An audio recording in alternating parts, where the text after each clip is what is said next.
إن الحمد لله نحمده ونستعينه ونستغفره ونعوذ بالله من شرور أنفسنا ومن سيئات أعمالنا من يهده الله فلا مضل له ومن يضلل فلا هادي له وأشهد أن لا إله إلا الله وحده لا شريك له وأشهد أن محمدا عبده ورسوله يا أيها الذين آمنوا اتقوا الله حق تقاته ولا تموتن إلا وأنتم مسلمون يا أيها الناس اتقوا ربكم الذي خلقكم من نفس واحدة وخلق منها زوجها وبث منهما رجالا كثيرا ونساء واتقوا الله الذي تساءلون به والأرحام إن الله كان عليكم رقيبا يا أيها الذين آمنوا اتقوا الله وقولوا قولا سديدا يصلح لكم أعمالكم ويغفر لكم ذنوبكم ومن يطع الله ورسوله فقد فاز فوزا عظيما أما بعد فإن خير الحديث كتاب الله وخير الهدى هدى محمد صلى الله عليه وسلم وشر الأمور محدثاتها وكل محدثة بدعة وكل بدعة ضلالة وكل ضلالة في النار. أعوذ بالله من الشيطان الرجيم. بسم الله الرحمن الرحيم. يا أيها الذين آمنوا قوا أنفسكم وأهليكم نارا وقودها الناس والحجارة. حاضرین جمعہ، دینی ملی بھائیوں اور اسلامی خواتین، اللہ رب العالمین نے ہمیں بہت ساری نعمتیں دی ہیں اور وہ نعمتیں اتنی ہیں کہ اگر ہم اسے شمار کرنا چاہیں تو ہم اسے شمار نہیں کر سکتے، گننا چاہیں، کاؤنٹ کرنا چاہیں تو اسے ہم گن نہیں سکتے۔ اللہ رب العالمین کی نعمتیں ایک بندے پر، ایک انسان پر اتنی ہیں کہ وہ شمار نہیں کر سکتا، اس کی زندگی ختم ہو جائے گی، وہ شمار نہیں کر سکتا اللہ رب العالمین کی نعمتیں اس کے اوپر کتنی ہیں۔ لیکن دیکھیے کچھ ایسی ظاہری نعمتیں ہیں جسے انسان محسوس کرتا ہے، اس سے استفادہ کرتا ہے اور دنیاوی زندگی میں اس سے تعاون لیتا ہے، اس سے مدد لیتا ہے، تو یہ ظاہری نعمتیں ہیں۔ تو ان ظاہری نعمتوں کے بارے میں اللہ رب العالمین نے جگہ جگہ قرآن کریم کے اندر بار بار یاد دلاتے رہا ہے کہ جو نعمتیں ہم نے تمہیں دی ہیں یاد رکھو، اس کا تمہیں حساب دینا ہے۔ ثم لتسألن یومئذ عن النعیم۔ اللہ رب العالمین سورۃ التکاثر میں جو بہت جامع سورت ہے اس میں اللہ رب العالمین آگے فرماتا ہے، آخر میں فرماتا ہے کہ اللہ رب العالمین جتنی بھی نعمتیں بندے کو دیا ہے اس کے بارے میں اسے پوچھ گچھ کرے گا، سوال کرے گا اللہ رب العالمین قیامت کے دن۔ تو آپ دیکھیں اس تمام نعمتوں میں سے ایک عظیم نعمت اللہ رب العالمین نے ہمیں جو دی ہے وہ یہ ہے اولاد کی نعمت۔ اولاد کی نعمت دی ہے اللہ رب العالمین نے بندوں کو۔ تو اور اولاد کے بارے میں اللہ رب العالمین نے ہمیں کیا ہدایات، کیا رہنمائیاں فرمائی ہیں، اس انشاءاللہ اس خطبہ جمعہ کے اندر کچھ جاننے کی کوشش کریں گے، کیونکہ آج دیکھیں انسان اللہ رب العالمین کی اس عظیم نعمت کو پا کر کے اس کے مقصد کو بھول جاتا ہے۔ اللہ رب العالمین نے ہمیں اولاد کیوں دی ہے، کس لیے اللہ رب العالمین نے دیا؟ ہمیں چاہتا تو اولاد سے محروم کر سکتا تھا، چاہتا تو اولاد اور نسل سے انسان کو محروم کر دیتا، لیکن اللہ رب العالمین نے اولاد دی۔ تو دیکھیے کسی کو اولاد دے کر کے آزماتا ہے اور اللہ رب العالمین کسی کو اولاد چھین کر کے آزماتا ہے۔ دیکھیے دنیا کیا ہے؟ آزمائش کی جگہ ہے، آزمائش کا گھر ہے۔ اللہ رب العالمین کے یہاں جو کامیاب ہونا چاہتا ہے وہ یہاں اس آزمائش میں کامیاب ہو پہلے، اس کے بعد وہاں اللہ رب العالمین کے یہاں کامیاب ہوگا۔ اسی لیے آپ دیکھیں اللہ رب العالمین نے فرمایا انما اموالکم واولادکم فتنہ واللہ عندہ اجر عظیم۔ اللہ رب العالمین نے اس قرآن کریم کے آیت کے اندر فرمایا کہ اے لوگوں یاد رکھو، یقیناً یاد رکھو، یہ اس میں کوئی شبہ نہیں ہے کہ تمہارے مال اور تمہارے اولاد کیا ہیں، تمہارے لیے فتنہ ہے۔ فتنہ یعنی آزمائش ہے، آزمائش ہے۔ واللہ عندہ اجر عظیم۔ دیکھیے یہاں اللہ رب العالمین آزمائش قرار دے رہا ہے۔ مختصر سے جملے کے اندر اللہ رب العالمین نے بہت حکمت کی بات کہہ دی ہے اور اپنا پیغام انسانوں تک پہنچا دیا ہے۔ ایک تو بیان فرمایا کہ تمہارے لیے آزمائش ہے آزمائش میں کہیں تم پھسل نہ جانا. تو اگر تم یہاں صحیح طور پر آزمائش میں کامیاب ہو جاؤ گے تو اللہ تعالیٰ کے یہاں اجر عظیم کے مستحق بنو گے.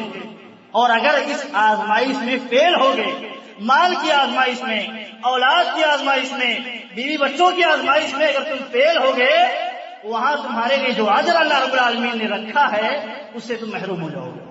یہ دیکھیے مختصر آیت میں اللہ رب العالمین نے پیغام دے دیا. اور دیکھیے دوسری آیت کے اندر اللہ رب العالمین فرماتا ہے وَنَبْلُوكُمْ بِالشَّرِّ وَالْخَيْرِ فِتْنَةً وَإِلَيْنَا تُرْجَعُونَ. اللہ رب العالمین کہتا ہے ہم تمہیں شر کے ذریعے آزمائیں گے اور بھلائی کے ذریعے بھی آزمائیں گے. انسان یہ کبھی اغترار میں نہ پڑے، دھوکے میں نہ پڑے کہ اللہ رب العالمین ہمارے ساتھ بھلائیوں پر بھلائیاں کیے جا رہا ہے، ہمیں نعمتوں پر نعمتیں دیے جا رہا ہے، گویا اللہ ہم سے بڑا خوش ہے. یہ تصور، یہ فکر ذہن میں کبھی بھی انسان کے ایک خاص طور پر مومن بندے کے ذہن میں نہیں آنا چاہیے، کیونکہ جب یہ نقطہ، یہ فکرہ ذہن میں بیٹھ جاتا ہے شیطان یہیں سے انسان کو گمراہی کی طرف مائل کر دیتا ہے. کیوں؟ اسے پتہ نہیں اللہ رب العالمین ہم سے خوش ہے یا نہیں خوش ہے، غیب کی چیز ہے، نہیں معلوم ہے. اب انسان جب یہ تصور اپنے ذہن میں بیٹھا لے کہ نعمتیں اللہ تعالیٰ ہمیں دے رہا ہے اس لیے کہ ہم سے خوش ہے، تو شیطان یہیں سے اللہ کی عبادتوں سے غافل کرے گا بندے کو، یہاں تک کہ وہ راہ حق سے، راہ ہدایت سے دور بھٹک جائے. تو یہ دیکھیے اللہ رب العالمین یہاں معیار دے رہا ہے. دیکھیے ہم تمہیں خیر سے بھی آزمائیں گے، ضرور آزمائیں گے. اس میں ایسا نہیں ہے کہ شک و شبہ کی بات ہو، ہر بندے کو ضرور آزمائیں گے. کیسے؟ خیر کے ذریعہ اور شر کے ذریعہ، دونوں ذریعہ آزمائیں گے. اور یاد رکھو یہ آزمائش کی جگہ ہے، وہ الینا ترجعون، تمہیں مر کر کے میرے ہی طرف لوٹ کے آنا. تو یہ پیغام یاد رکھو. آزمائش تو ہے، خیر میں آزمائش ہے، شر میں آزمائش ہے، لیکن آزمائش کے پیچھے مقصد کیا ہے؟ آزمائش کے پیچھے ریزن کیا ہے؟ یہ چاہتا ہے کہ بندے اللہ رب العالمین کے یہاں کامیاب ہو جائیں، اس آزمائش میں کامیاب ہو کر کے اللہ تعالیٰ کے یہاں کامیاب ہو جائیں. تو آپ دیکھیں آزمائش میں جو خیر کی آزمائش ہوتی ہے وہ بڑی کٹھن ہوتی ہے، کیونکہ انسان سمجھ نہیں پاتا میرے ساتھ کیا معاملہ ہو رہا ہے. خیر کا معاملہ ہو رہا ہے تو کہیں اللہ تعالیٰ ہم سے راضی ہے، ناخوش ہے، کیا ہے نہیں معلوم اسے. اور اگر شر میں مبتلا ہوتا ہے تو اسے ایک طرح سے تنبیہ ہوتی ہے کہ کہیں نہ کہیں ہماری بدعمالیوں کی بنیاد پر اللہ رب العالمین ناخوش ہے. لیکن ہمیں کیا چاہیے؟ اب ہمیں چوکنا ہو جانا چاہیے. لیکن جو خیر کی آزمائش ہوتی ہے وہ بڑی کٹھن آزمائش ہوتی ہے، اکثر لوگ پھسل جاتے ہیں. تو اسی لیے آپ دیکھیں اللہ رب العالمین نے یہاں ایک نصیحت اور فرمائی لوگوں کو، فلا تعجبك اموالهم ولا اولادهم انما يريد الله ان يعذبهم بها في الدنيا. اللہ رب العالمین دیکھیے بڑی پیاری نصیحت کرتا ہے، اے لوگوں جو کفار ہیں، منافقین ہیں یا جو دنیا پرست ہیں، ان کے مال اور ان کے آل اولاد تمہیں کیا ہے اپنی طرف کھینچ نہ دے، مائل نہ کر دے، تمہیں بھا نہ جائیں. کیوں؟ دیکھیے آپ سمجھتے ہیں کہ ان کے پاس فلاں کے پاس بڑے بڑے مال و جائیداد ہیں، بڑی فیکٹریوں کا مالک ہے، بہت کچھ ہے اس کے پاس دنیا میں، تو گویا وہ بڑا کامیاب انسان ہے. تو اللہ رب العالمین دھوکے میں نہ پڑو، تمہیں یہ ساری چیزیں دھوکے میں نہ ڈال دے. کیوں؟ انما یرید اللہ رب العالمین چاہتا ہے انہیں یہ ساری چیزیں دے کر کے، یہ ساری نعمتیں دے کر کے دنیا کی، چاہتا ہے کہ انہیں دنیا کے اندر عذاب میں مبتلا کرے. آپ سمجھ سکتے اللہ رب العالمین کا فرمان. اللہ رب العالمین مال دیتا ہے، آل اولاد دیتا ہے، فرماتا ہے تاکہ انہیں دنیا کے اندر عذاب دے. وہ کیسے عذاب دے؟ انسان دیکھیے دنیا کی حرص میں در در کی ٹھوکریں کھاتا ہے، آئرے گہرے کے سامنے ماتھے دیکھتا ہے، ہاتھ پھیلاتا ہے، گریوزاری کرتا ہے، حلال و حرام کی تمیز کیے بغیر اسے بٹورتا ہے، جمع کرتا ہے. اور اولاد کی محبت جو ہوتی ہے اور اولاد کے صورت میں جو عذاب لاحق ہوتا ہے، اہل علم مفسرین اکرام کہتے ہیں وہ یہ عذاب ہے کہ بچوں کے لیے کتنا پریشان ہوتا ہے، بچوں کی مستقبل کے لیے کتنا پریشان ہوتا ہے، بچوں کی فیوچر کے لیے کتنا وہ فکر مند ہوتا ہے، اور اس کے لیے جائز ناجائز ہر طریقے اپناتا ہے. تو اس کے لیے گویا وہ عذاب کا سبب ہو جاتا ہے، عذاب کا باعث ہو جاتا ہے. اپنے بچوں کے لیے کچھ انتظام کرنا ہے، جائز طریقہ نہیں ملا، چوری کر لیا، عذاب میں مبتلا ہوا یا نہیں ہوا، پولیس پکڑے گی، جیل میں جائے گا، اور جو لوگ وہاں موجود ہوں گے وہ پکڑیں گے، اسے سزا دیں گے. اور اس طرح مال جو بہت زیادہ ہو جاتا ہے، جو غیر قانونی یا غیر شرعی ہوتا ہے، حرام ہوتا ہے، اس میں بھی بہت ساری آفتیں بہت ساری مصیبتیں آتی رہتی ہیں، تو اللہ رب العالمین اس کے ذریعے بھی بندے کو آزماتا ہے اور اسے عذاب میں مبتلا کرتا ہے۔ تو ہمیں نہیں چاہیے جو کفار کے پاس، اغیار کے پاس، مشرکوں کے پاس جو مال و دولت کی جو فراوانی ہے ہمیں دھوکے میں ڈال دے۔ کیوں؟ اللہ رب العالمین ان کے لیے صرف دنیا میں رکھا ہے، اور ہمارے لیے مومنوں کے لیے، اہل ایمان کے لیے اللہ رب العالمین نے آخرت میں تیار کر رکھا ہے۔ اس لیے دھوکے میں نہیں پڑنا چاہیے، بلکہ جس حالت میں بھی ہو انسان بندہ اللہ رب العالمین کی عافیت تلاش کرے اور اللہ رب العالمین کی نعمتوں کا شکر ادا کرے۔ اسی طرح ایک جگہ اللہ رب العالمین نے کافروں کے بارے میں اور فرمایا کہ اَيَحْسَبُونَ أَنَّمَا نُمِدُّهُم بِهِ مِن مَالٍ وَبَنِينَ نُسَارِعُ لَهُمْ فِي الْخَيْرَاتِ بَل لَّا يَشْعُرُونَ۔ اللہ رب العالمین بڑا واضح پیغام دیتا ہے یہاں بھی اس آیت کے اندر کہ وہ لوگ کیا یہ سمجھتے ہیں کہ ہم انہیں مال دیتے ہیں اور انہیں آل و اولاد دیتے ہیں، بہت زیادہ دیتے ہیں، تو ہم کیا ان کے لیے بہت ساری بھلائیاں دیتے ہیں جلدی جلدی دنیا کے اندر؟ یہ اگر تصور ہے ذہن میں تو یہ درست نہیں ہے۔ بل لا یشعرون، اگر یہ ذہن میں بات ہو تو ان کے ہاں سوجھ بوجھ نہیں ہے، وہ سمجھتے نہیں ہیں حقیقت میں کہ ہم انہیں مال اور اولاد کیوں دے رہے ہیں اتنی کثیر تعداد میں۔ اگر وہ سمجھتے ہیں اللہ تعالیٰ ہمارے لیے بھلائی چاہتا ہے اور جلدی دے رہا ہے ہمیں بھلائی، تو یہ سمجھنا غلط ہے۔ بل لا یشعرون، اللہ رب العالمین نے کہا ادھر حقیقت وہ میرا مقصد نہیں جانتے ہیں، میں کیوں دے رہا ہوں وہ مقصد نہیں جانتے ہیں۔ تو آپ دیکھیں میں نے ایک قرآن کی آیت پڑھی تھی، انما اموالکم واولادکم فتنہ، تمہارے مال اور تمہارے اولاد کیا ہے؟ فتنہ ہے، آزمائش ہے۔ تو اب دیکھیے اولاد کی جو نعمت ہے یہ نعمت عظمیٰ ہے، اللہ رب العالمین کی ایک بڑی نعمت ہے۔ جو محروم ہو جاتا ہے اس کی نسل کٹ جاتی ہے، اس کی نسل بند ہو جاتی ہے، آگے اس کی نسل نہیں پھیلتی۔ اور اسی طرح بہت سارے جو خیرات برکات حاصل ہوتے ہیں اولاد کے ذریعہ، اس سے وہ ملنا محروم ہو جاتا ہے۔ اسی لیے دیکھیے انسان ایک اولاد کے حصول کے لیے کتنی کوششیں کرتا ہے، کتنی جستجو کرتا ہے۔ تو آپ دیکھیں اولاد کتنا ہے، آزمائش ہے۔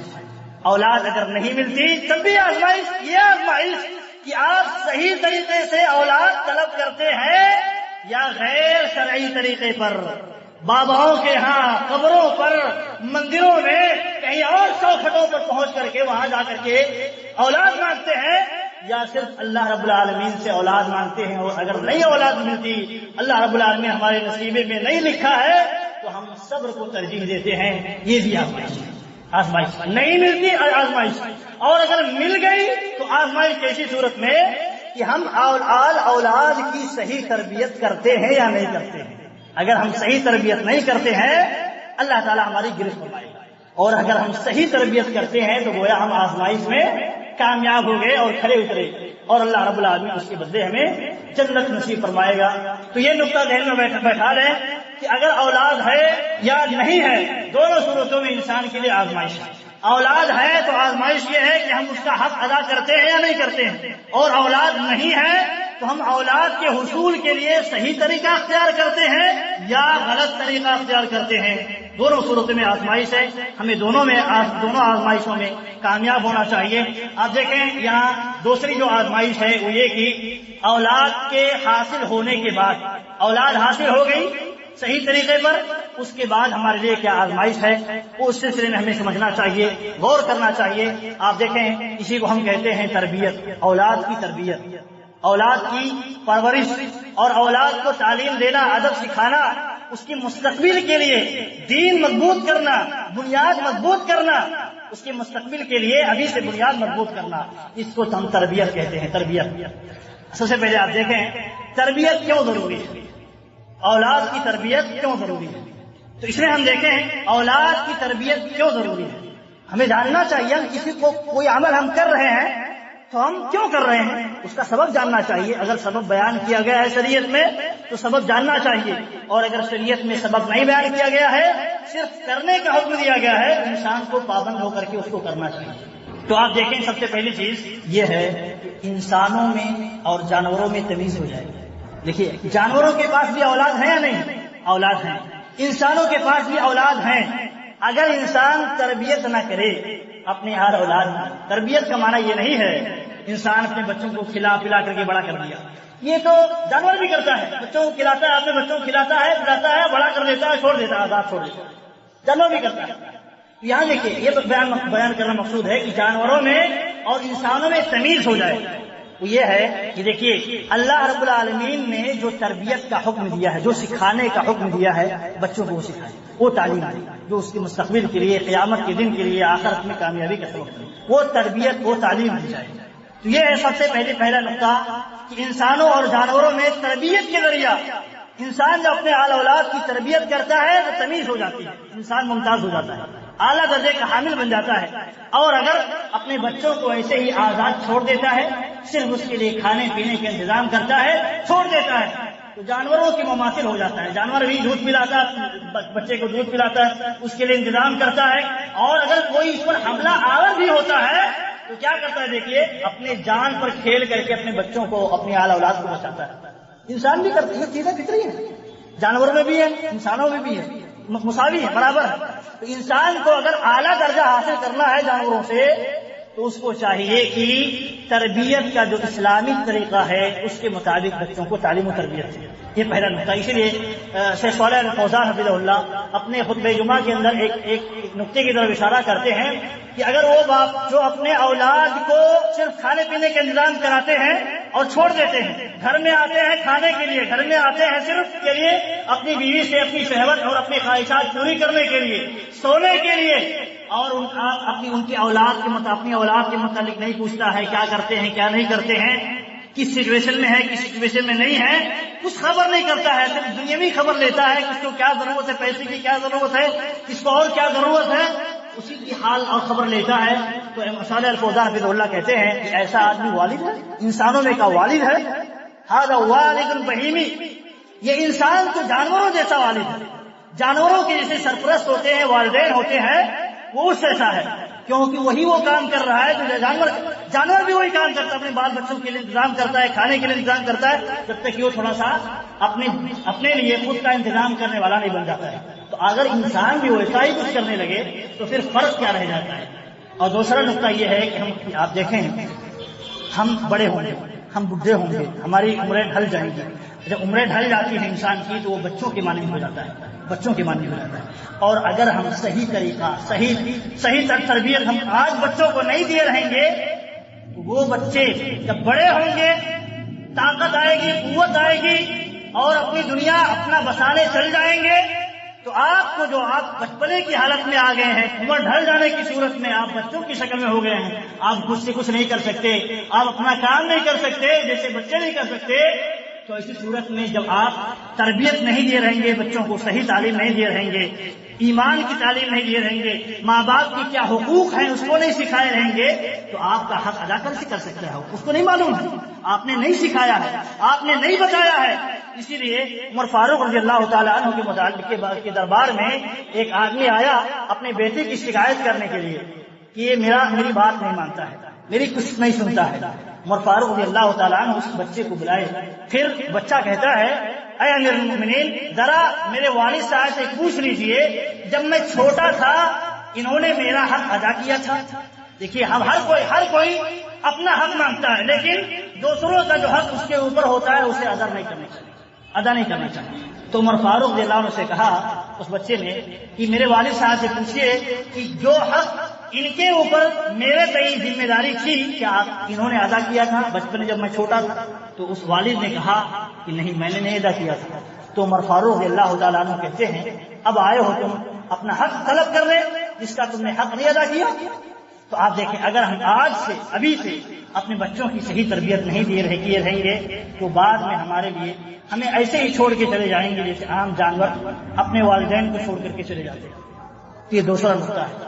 تیسرا نقطہ یہ ہے کہ یہ ہماری واجبی ذمہ داری ہے، یہ ہماری واجبی ذمہ داری ہے شرعاً. اللہ کے نبی صلی اللہ علیہ وسلم نے فرمایا ان لربک علیک حقا، آپ کے رب کے تئیں حق ہے آپ کے اوپر.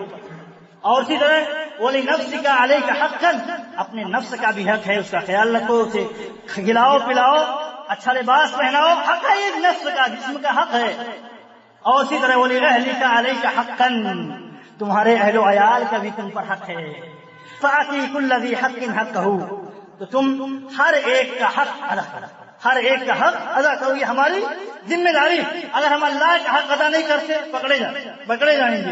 اپنے نفس کا حق ادا نہیں کرتے ہیں، وَلَا تُلْقُوا بِأَيْدِيكُمْ إِلَى التَّهْلُكَةِ، اپنے آپ کو ہلاکت میں نہ ڈالو۔ اگر اپنے آپ کو ہم ہلاکت میں ڈالتے ہیں، خودکشی کر لیتے ہیں، یا اور اپنے آپ کو کسی مصیبت سے خود سے دوچار کرتے ہیں، جان بوجھ کر کے اللہ رب العالمین گرفت کرے گا۔ خودکشی کرتا ہے تو جہنم میں جائے گا، اور بھی تکلیفیں دیتا ہے، اللہ تعالیٰ اس کی گرفت کرے گا۔ اور اسی طرح اہل و عیال کا بھی ہم پر حق ہے، ہم ان کا حق ادا کریں۔ جو بھی حق ہے، ان کے نان نفقے کا حق ہے، یہ بھی شرعی حق ہے۔ نان نفقہ، ان کا خرچ، ان کی ذمہ داریاں، یہ انسانی بھی حق ہے اور شرعی بھی حق ہے۔ اور دوسری بات یہ ہے، تربیت کا جو حق ہے، ہم انہیں کیا سکھاتے ہیں، کیا پڑھاتے ہیں، کیا بتاتے ہیں، وہ بھی حق ہے، اس کو بھی ہم نہ کریں، کیونکہ ہر ایک کے بارے میں، ہر ایک کے حق کے بارے میں اللہ رب العالمین سوال کرے گا۔ اسی لیے اللہ رب العالمین نے قرآن کریم کے اندر ارشاد فرمایا، یا ایھا الذین آمنوا قوا انفسکم واہلیکم نارا وقودھا الناس والحجارہ، اے ایمان والوں سے کہا دیکھیے، کیونکہ ایمان والے ہی یہ بات بخوبی سمجھ سکتے ہیں تربیت کا۔ جہنم سے کون بچائے گا اپنے آپ کو اور اپنے اہل و عیال کو؟ جو مومن ہوگا، اور جہنم کا جس کے ہاں تصور ہی نہ ہو، وہ جہنم سے بچنے کی کوشش کیا کرے گا؟ اسی لیے اللہ رب العالمین نے کہا کہ اے ایمان والو، تم اپنے آپ کو اور اپنے اہل و عیال کو جہنم سے بچاؤ، جس کے ایندھن کون ہوں گے؟ یہ پتھر ہوں گے اور انسان ہوں گے۔ جہنم کے ایندھن کون بننے والے ہیں؟ جہنم کو بھڑکانے والے کون ہوں گے؟ پتھر اور انسان، یہی دو چیزیں ہیں۔ تو اللہ رب العالمین نے کہا کہ دیکھیے، اگر ہم تربیت نہیں کریں گے، اپنے آپ کو جہنم سے بچائیں گے نہیں، اپنے اور اولاد کو جہنم سے بچائیں گے نہیں، تو یہ ایندھن بن جائیں گے۔ حضرت علی رضی اللہ تعالیٰ عنہ اس آیت کی تفسیر میں کہتے ہیں، اس آیت کا معنی کیا ہے؟ ہم اپنے آپ کو جہنم سے بچائیں اور اپنے آل و اولاد کو جہنم سے بچائیں، اس کی تفسیر کیا ہے؟ کیسے بچائیں گے؟ یہ اصل پوائنٹ ہے، کیسے بچائیں گے؟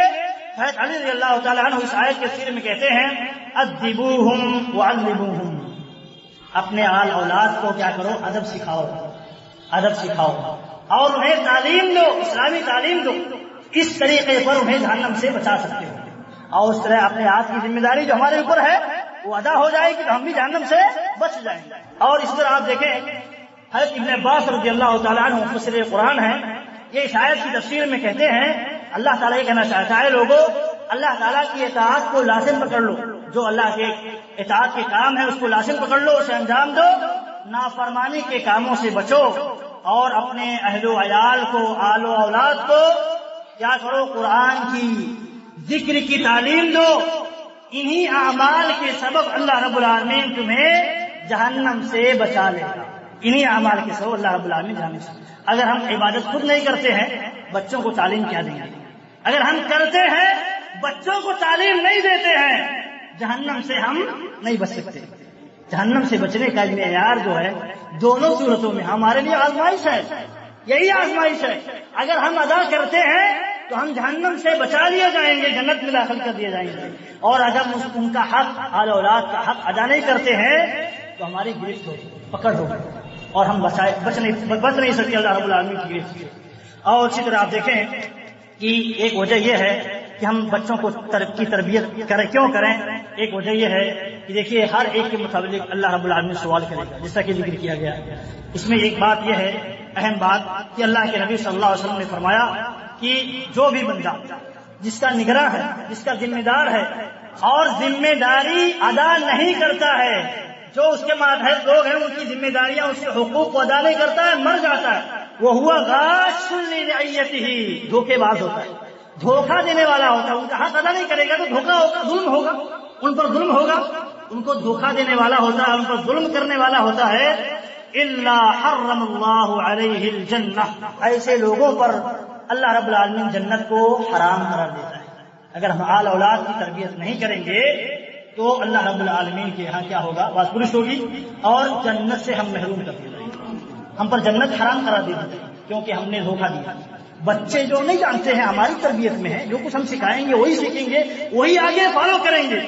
اگر ہم آج غلط چیز بوئے رہیں گے ان کے ذہن و دماغ میں، وہی چیزوں دکھائیں گے، بعد میں کریں گے، عمل کریں گے، وہی چیزیں نمایاں کریں گے، اور آج اچھی چیزیں بوئے رہیں گے، سکھائے رہیں گے، وہی فائدہ دیں گے۔ اس طرح دوسری حدیث میں اللہ کے نبی صلی اللہ علیہ وسلم فرمایا، ان اللہ صائر کل راع عما استرعى، اللہ رب العالمین ہر ذمہ دار سے اس کی رعیت کے متعلق، اس کے ماتحتوں کے متعلق پوچھا جائے گا، پوچھے گا اللہ رب العالمین احافظ ام ضیع، کیا پوچھے گا؟ کیا اس آدمی نے اس کے حقوق کو محفوظ رکھا، ادا کیا، یا ضائع اور برباد کیا؟ حتی یسأل الرجل عن اہل بیتہ، یہ صرف ایسا نہیں ہے کہ صرف جو حاکم ہیں، ذمہ داران ہیں، حکومت چلاتے ہیں، صرف انہی کے متعلق اللہ تعالیٰ سوال کرے گا، نہیں۔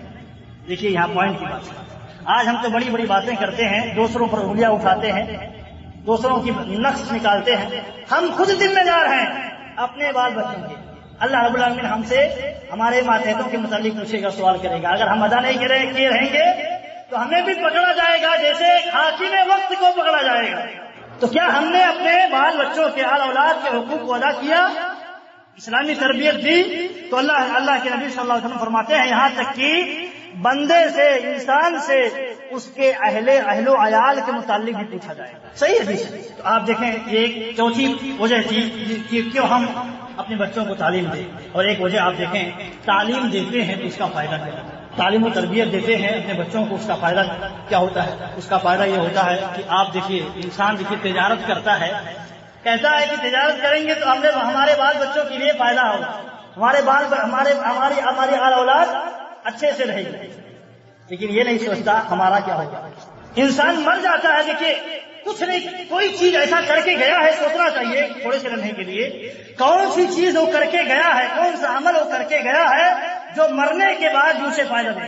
کوئی ایسی تجارت کر کے گیا ہے کہ انسان کوئی خاص عمل دنیا کے اندر نہیں کر کے جاتا جس کے ذریعے اسے لوگ یاد کریں، دعاؤں میں نہیں کر کے جاتا، مر جاتا ہے اور اپنے پیچھے آل اولاد کو بھی، نیک آل اولاد کو بھی چھوڑ کے نہیں جاتا جو اس کے مرنے کے بعد کام آنے والے ہیں۔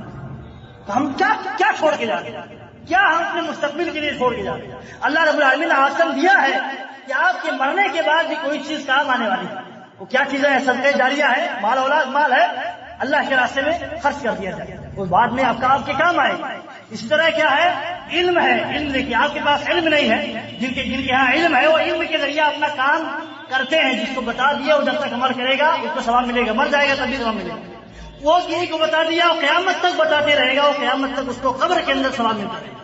لیکن آپ دیکھیے جو عوام الناس ہیں، جو کچھ نہیں جانتے ہیں، انہوں نے کیا ذخیرہ کر کے رکھا ہے قیامت کے لیے، مرنے کے بعد کی زندگی کے لیے جو کنٹینیو اسے ثواب کا سبب بنے، تجارت ہو، نہیں کیا تو وہ ایک ہے، وہ کیا ہے؟ وَلَدٌ صَالِحٌ يَدْعُو لَهُ، ایسا لڑکا چھوڑ کے جائے جو اس کے لیے دعا کرے۔ اگر اس کے لیے دعا کرتا ہے تو ایک حدیث کے اندر ہے، اللہ کے نبی صلی اللہ علیہ وسلم نے فرمایا کہ قیامت کے دن بندے کو اسے بڑا اونچا مقام جنت میں دیا جائے گا۔ وہ سوال کرے گا اللہ میں نے تو اتنے اعمال نہیں کیے تھے، یہ درجہ مجھے کہاں سے نصیب ہو گیا، میں اس کا مستحق نہیں ہوں۔ تو اللہ تعالیٰ کہے گا تمہارے لڑکے نے تمہارے حق میں اس دعائے استغفار کیا تھا، دعائے استغفار کیا کرتا تھا، اس کی وجہ سے تمہیں یہ مقام نصیب ہو گیا۔ تو ہم نے یہ تجارت چھوڑا ہے، ہم اگر تربیت کرتے ہیں تو یہ ہمارے لیے فائدہ ہوتا ہے۔ وہ تجارت کنٹینیو قیامت تک چلتی رہے گی۔ اور اسی طرح آپ دیکھیں جہنم سے انسان بچ سکتا ہے، جنت پا سکتا ہے، جہنم سے انسان بچ سکتا ہے۔ اللہ کے نبی صلی اللہ علیہ وسلم فرمائے جو 3 بچیوں کی تربیت کرتا ہے، اسے سکھاتا ہے، پڑھاتا ہے، یہاں تک کہ وہ اس کی شادی کرا دیتا ہے، تو اللہ کے نبی صلی اللہ علیہ وسلم فرماتے ہیں اس کے لیے جنت ہے۔ اور ایک حدیث کے اندر فرمایا کہ اس کے لیے ایسا جنت ہے جیسے ایسی جگہ جنت ملے گی جہاں میں اور وہ اسے برابر رہیں گے۔ تو اہل علم کہتے ہیں کہ اس سے بڑا مقام کیا نصیب انسان کو کہ اللہ کے نبی کی رفاقت نصیب ہو جائے، کس کے ذریعہ؟ بچوں کی صحیح تربیت کے ذریعہ یہ رفاقت نصیب ہو جاتی ہے۔ اور اسی طرح آپ دیکھیں جہنم سے انسان نجات بھی پا جاتا ہے۔ بہت ساری چیزیں ہیں، اللہ کے نبی صلی اللہ علیہ وسلم فرمایا جن کے یہاں 3 بیٹیاں ہوں صبر کرے، انہیں کھلائے پلائے اور انہیں پہنائے اور اپنی روزی روٹی سے ان پر خرچ کرے تو كُنَّ لَهُ حِجَابًا مِّنَ النَّارِ يَوْمَ الْقِيَامَةِ، قیامت کے دن یہ آل اولاد، یہ بچیاں، یہ بہنیں اس کے لیے کیا ہو جائیں گی؟ اوٹ بن جائیں گی، ڈھال بن جائیں گی اسے جہنم سے روکنے کے لیے۔ ایک حدیث کے اندر ہے کہ اللہ کے نبی صلی اللہ علیہ وسلم فرماتے ہیں جو بچے بچپن میں انتقال کر جاتے ہیں وہ قیامت کے دن ان کے والدین کو اگر جنت سے محروم کیا جا رہا ہوگا تو وہ بچے سفارش کریں گے۔ دیکھیے کون بچے؟ جس کی آپ تربیت کیے ہوتے ہیں، جو بچپن میں انتقال کر گئے ہوتے ہیں، آپ نے صبر کیا ہوتا ہے، صبر کیا ہوتا ہے، اللہ رب العالمین کے حوالے کر دیا ہوتا ہے، تو اللہ کے نبی صلی اللہ علیہ وسلم فرماتے ہیں وہ کپڑے کو اپنے والد کے کپڑے کو ایسے پکڑے ہوتے ہیں. نبی صلی اللہ علیہ وسلم مثال لے کر کے بیان کریں، ایسے پکڑے رہیں گے تب تک نہیں چھوڑیں گے جب تک کہ اس بچے کے والد کو یا والدین کو جنت میں اس کے ساتھ داخل نہ کر دیا جائے. یہ دیکھیے تربیت کا ایک فائدہ ہے. اور اس طرح ایک اہم چیز ہے، بنیادی چیز ہے کہ ہم تربیت بچوں کو کیوں کریں. آپ دیکھیں آج فتنوں کا بازار گرم ہے، فتنوں کا ماحول ہے. اگر ہم اپنے بچوں کو صحیح تعلیم صحیح تربیت نہیں دیتے ہیں، کوئی غیر آپ کے بچوں کو غلط تعلیم دے کر کے غلط تربیت دے کر کے غلط چیزیں سکھا کر کے برباد کرتے ہیں، اور بچہ آپ کے ماتحت میں ہونے کے بجائے آپ نے سب کچھ خرچ کیا ہے اس کے اوپر، آپ نے اس کی ساری ذمہ داریاں اٹھائی ہیں، اس کے باوجود وہ کسی اور کا غلام بن جاتا ہے. آپ دیکھیے کیا ہو رہا ہے. والدین ہے اس کے لیے آئیڈیل اور نمونہ کون ہونا چاہیے بچوں کے لیے؟ اس کے والدین ہونا چاہیے. لیکن آج کس کو آئیڈیل بنا کے رکھا ہے؟ کسی فلمی دنیا کے فاسق اور فاضل قسم کے لوگوں کو. کیوں؟ کیونکہ باپ کی طرف سے تربیت نہیں ملی. وہ تربیت جہاں سے لے رہا ہے، جو چیزیں جہاں سے سیکھ رہا ہے، اس کو اپنا آئیڈیل بنا رہا ہے، اس کو اپنا مہان سمجھ رہا ہے. تو یہ چیزیں ایسی ہیں کہ آج دیکھیے ہر کوئی آپ کے بچوں کو، آپ کی اولاد کو، آپ کی بچیوں کو ہر کوئی شکار کرنے کی کوشش کر رہا ہے. کیوں؟ اسی کے ذریعے ان کی تجارت چلتی ہے، اسی کے ذریعے ان کی سیاست چلتی ہے، اسی کے ذریعے ان کی بزنس چلتی ہے. تو آپ دیکھیں اگر آپ صحیح ٹریننگ دیے رہیں گے بچوں کو، تربیت صحیح دیے رہیں گے، تو آپ کے ماتحت رہیں گے، آپ کی قدر کریں گے، آپ کی عزت کریں گے، دنیا کے اندر بھی آپ کے لیے نام روشن کریں گے، آپ کی عزت کا سبب بنیں گے، اور آخرت کے اندر بھی آپ کے لیے جنت دلانے کا سبب بنیں گے. تو آپ دیکھیں یہ کچھ وجہیں تھی کہ انسان کو چاہیے کہ اس کی وجہ سے بچوں کی تربیت کرے. آپ دیکھیں اللہ کے نبی اللہ رب العالمین نے قرآن کریم کے اندر ارشاد فرمایا کہ یہ کفار جو ہیں، کفار چاہتے ہیں کہ وَدُّوا لَوْ تَكْفُرُونَ كَمَا كَفَرُوا فَتَكُونُونَ سَوَاءً. چاہتے کیا ہے یہ کہ آپ کے حال و اولاد کو ایسی تربیت کی جائے، ان کے ذہن و دماغ میں ایسی چیزیں ڈال دی جائیں کہ وہ بھی کیا ہو جائے، کافر بن جائے. یہ کافروں کی پوری پلاننگ چل رہی ہے. یہ آج سے نہیں ہے، بہت پہلے سے ہے، اور آج تو بڑی تیزی کے ساتھ یہ پلاننگ چل رہی ہے. آج دیکھیں جتنی بھی چیزیں سوشل میڈیا پر، ٹیلی ویژن کے ذریعہ اور بھی بہت سارے وسائل کے ذریعہ جو نشر کی جاتی ہیں، اور اس کے اندر جو زہر چھپے ہوئے ہوتے ہیں، انسان نہیں سمجھ سکتا ہے. جو کم پڑھے لکھے ہوں گے نہیں سمجھ سکتے ہیں. اچھی صورت میں، اچھی شکل میں، اچھے لباس میں وہ زہر ایسے ہی پیش کیا جاتا ہے آپ کے اولاد تک، آپ کے بچوں تک، آپ کی بچیوں تک، اور اس کو نگل کر کے آپ کے خلاف وہ زہر اگلتے ہیں، علماء کے خلاف وہ زہر اگلتے ہیں، دین اسلام کے خلاف وہ زہر اگلتے ہیں، اور اسی طرح اسلام کی بنیادوں کو ہلا دینے والا زہر اگلتے ہیں. کہاں سے یہ سب ساری چیزیں آتی ہیں؟ کیوں؟ ہم نے صحیح تربیت نہیں کی تو کہیں سے تربیت لے گا. اگر ہم صحیح تربیت کیے رہیں گے وہ کہیں اور سے تربیت نہیں حاصل کر سکتا ہے. اسی لیے اللہ کے نبی صلی اللہ علیہ وسلم فرمایا کل مولود یولد علی الفطرہ، ہر بچہ فطرت اسلام پر پیدا ہوتا ہے. اس کا معنی یہ ہے انسان کا جب بچہ پیدا ہوتا ہے تو اس کا دل و دماغ جو ہوتا ہے بالکل صاف ہوتا ہے، اسلام کو قبول کرنے والا ہوتا ہے. اسلام کو قبول، اس کے اندر اعتراض نہیں رہے گا. تو اللہ آسمان پر ہے قبول کر لے گا، اعتراض نہیں کرے گا. کیوں؟ اس کی فطرت جو پیدائش ہوئی ہے وہ فطرت اسلام پر ہوئی ہے. تو پھر اللہ کے نبی صلی اللہ علیہ وسلم فرماتے ہیں فطرت تو پیدا ہوتا ہے، فَأَبْوَاهُ يُهْوِدَانِهِ. اب یہودی کون بناتا ہے بھائی؟ بچوں کو یہودی تو کون بناتا ہے؟ ماں باپ بناتے ہیں. یا تو ماں باپ خود بناتے ہیں کیونکہ یہودی ہوتے ہیں، یا ماں باپ اپنے بچوں کو آزاد چھوڑ دیتے ہیں اور کوئی انہیں یہودی بنا دیتا ہے، یا تو کوئی انہیں نصرانی بنا دیتا ہے، یا تو کوئی انہیں مجوسی بنا دیتا ہے، مشرک بنا دیتا ہے. خود بناتا ہے یا تو کیونکہ وہ آبائی وہ سلسلہ چلا آتا رہتا ہے تو اپنے باپ داداؤں سے وہ سیکھا ہوتا ہے. اور دوسری چیز یہ ہے کہ ایک مسلمان ہوتا ہے، اس کے بال اولاد ہے، لیکن لاپرواہی سے ایسا کام لیتا ہے، اسے تربیت نہیں دیتا ہے، صحیح جگہ پہ اسے تعلیم کے لیے نہیں بھیجتا ہے، تو غیروں کی تعلیم سے وہ متاثر ہو کر کے کافر بن جاتا ہے، مشرک بن جاتا ہے، یہودی بن جاتا ہے، مجوسی بن جاتا ہے. اور آپ نے صلی اللہ علیہ وسلم نے بیان فرمایا، آپ دیکھو ایک جانور جب پیدا ہوتا ہے تو کیا اس کا کان یا اس کی کوئی اور چیز کٹی اٹی رہتی ہے؟ صحیح سالم پیدا ہوتا ہے، لیکن کاٹتا کون ہے، اس کے کان کو چھیدتا کون ہے، کون اور کرتا ہے؟ جانور کو، جو انسان ہوتے ہیں۔ تو بعد میں جو چینجنگ آتی ہے، چینجنگ اسلام پر پیدا ہوتا ہے بچہ، لیکن چینجنگ جو آتی ہے وہ بعد میں آتی ہے۔ تو اگر ہم صحیح تربیت کیے رہیں گے تو یہ چینجنگ جو آتی ہے اسلام کے خلاف۔ اور ایک چیز آپ دیکھیں، ایک اہم چیز اور بنیادی چیز کہ یہ بات بہت تیزی کے ساتھ کام کی جاتی ہے اور یہ رکاوٹ بنتی ہے تربیت کی بات۔ اللہ کے نبی صلی اللہ علیہ وسلم نے فرمایا کہ جب بچہ 7 سال کا ہو جائے تو نماز کے لیے اس کو لے کے آؤ، نماز کی تلقین، اور جب 10 سال کا ہو جائے نہ پڑھے نماز، اسے مارو۔ اور ایک حدیث کے اندر اللہ کے نبی صلی اللہ علیہ وسلم نے فرمایا اپنے بچوں کو ادب سکھانے کے لیے اپنے کوڑے کو ایسی جگہوں پر لٹکاؤ جہاں بچوں کی نظر پڑتی ہو، تو آپ دیکھیں کیونکہ بچوں کے دلوں میں ایک طرح سے محبت ہونی چاہیے اور ایک طرح سے خوف بھی ہونا چاہیے، تب جا کر کے وہ صحیح رخ پہ آتے ہیں۔ ورنہ آزاد عادت چھوڑ دیں گے، ابھی سے آزاد چھوڑ دیں گے، وہ جانوروں ہی کی طرح آزاد ہو جائے گا، کسی اور کی غلامی کرے گا، کسی اور کے پیچھے بھاگے گا، کسی اور کی طرف جائے گا، یہودی بنے گا، عیسائی بنے گا، کیا بنے گا کیا نہیں بنے گا، دشمنان اسلام میں سے بن سکتا ہے۔ کب ہوگا؟ جب ہم اسے ایسے آزاد چھوڑ دیں گے۔ اسی لیے اللہ کے نبی صلی اللہ علیہ وسلم نے فرمایا کہ بچوں کی تربیت شروع سے کرو، ابھی بالغ نہیں ہوئے ہیں ابھی سے کرو۔ کچھ لوگ کہتے ہیں ابھی تو بچہ ہے، ابھی سے سیکھ رہا ہے۔ بھائی ابھی سے تربیت ہے۔ بچہ بولنا کیسے سیکھتا ہے؟ ماں باپ اسے بولتے ہیں ابو بولو، امی بولو، اللہ بولو، فلاں چیزیں بولو، بار بار بولتے ہیں، بار بار چیزیں وہ سنتا ہے جب تو آٹومیٹک اس کی زبان سے آ جاتا ہے، کوشش کرتا ہے تو نکل جاتا ہے۔ ایسے ہی بار بار جو چیزیں اس کے اوپر آتی رہتی ہیں، پڑتی رہتی ہیں، اس کے دل و دماغ پر وہی سیکھ جاتا ہے۔ تو اگر ہم بچپن ہی سے، شروعات ہی سے صحیح تربیت نہیں دیے رہیں گے بچوں کو، تو جو کچھ وہ سیکھا رہے گا غلط طریقے سے، غلط مطلب وسائل سے، ٹیلی ویژنوں کے ذریعہ، وہ کیا ہوگا؟ بچہ بگڑ جائے گا۔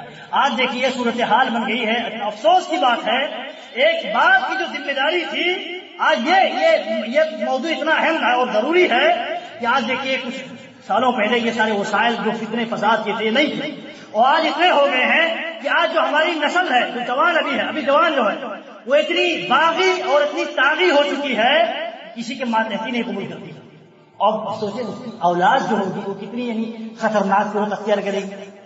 یہ پہلو بہت اہم اور ضروری ہے، اور ہم دیکھیں بہت افسوس کی بات ہے جو فطرے کے وسائل ہوتے ہیں ہم اپنے گھروں میں لا کے رکھتے ہیں، اور اس کے بعد جب بچے بگڑ جاتے ہیں، آپ کی نہیں سنتے ہیں، وہ جو ٹیلی ویژنوں میں سکھایا جاتا ہے وہ سیکھتے ہیں، آپ کی نہیں سیکھتے۔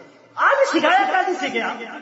آپ کے پاس ٹائم نہیں، آپ کے پاس بزنس سے فرصت نہیں، دنیا داری سے فرصت نہیں، سیاست سے فرصت نہیں، جھوٹ اور چور خوری اور حرام خوری فرصت نہیں کہ بچوں کی تربیت کریں۔ تو کون تربیت کر رہا ہے؟ ٹیلی ویژن والے تربیت کر رہے ہیں۔ جو وہ سیکھے گا بچہ وہی اسی کی والی کرے گا، آپ کی والی نہیں کرے گا، دین کی والی نہیں کرے گا۔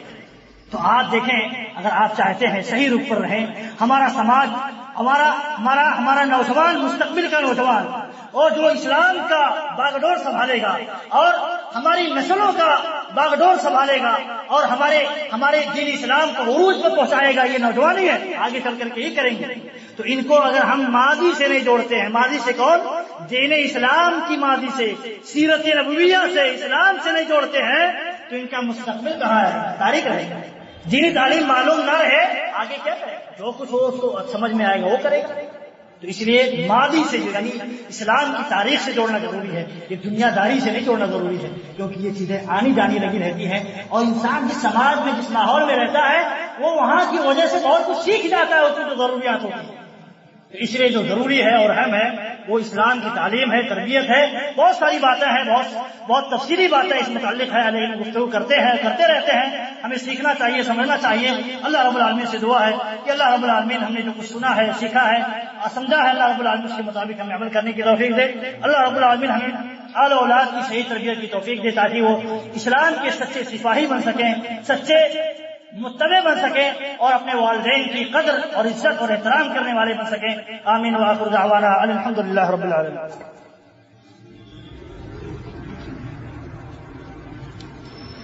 إن الحمد لله نحمده ونستعينه ونستغفره ونعوذ بالله من شرور أنفسنا ومن سيئات أعمالنا، من يهد الله فلا مضل له ومن يضلل فلا هادي له، وأشهد أن لا إله إلا الله وحده لا شريك له وأشهد أن محمدا عبده ورسوله.